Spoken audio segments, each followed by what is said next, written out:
Paano nga ba naging issue ang inilabas na pahayag ng DTI patungkol sa 500 piso na kakasya na raw para sa isang Noche Buena?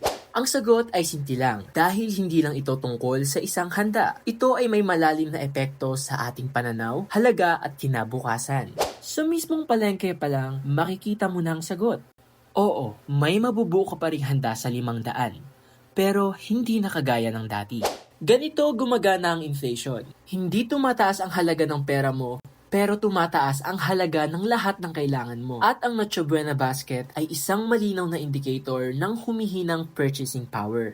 Ang isyong ito ay may kinalaman sa agrikultura. Hindi basta-basta nagmamahal ang mga manok, ham, gulay o pasta, lalo na ang dairy at ilang sangkap tulad ng wheat na karamihan dito ay imported. Mahal din ng feeds, fertilizers at fuel, at ito ang nagdudulot ng pagtaas ng presyo bago pa man makarating sa ating hapag. Nagmamahal ang produkto dahil tumataas ang presyo ng mga inputs. Pero higit sa presyo, may mas malalim na epekto ang 500 na estimation. Kung tatanggapin na lang natin, ay masasanay tayong magtiis sa pinakamababang komportable. Unti-unting bumababa ang standards natin at ang dating normal ay nagiging sakto na.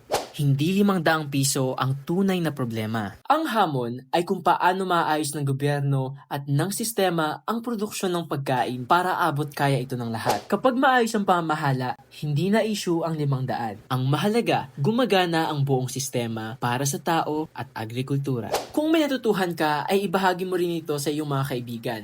At huwag mong kalilimutan mag-follow para lagi kang updated sa ating mga susunod na agribusiness topics.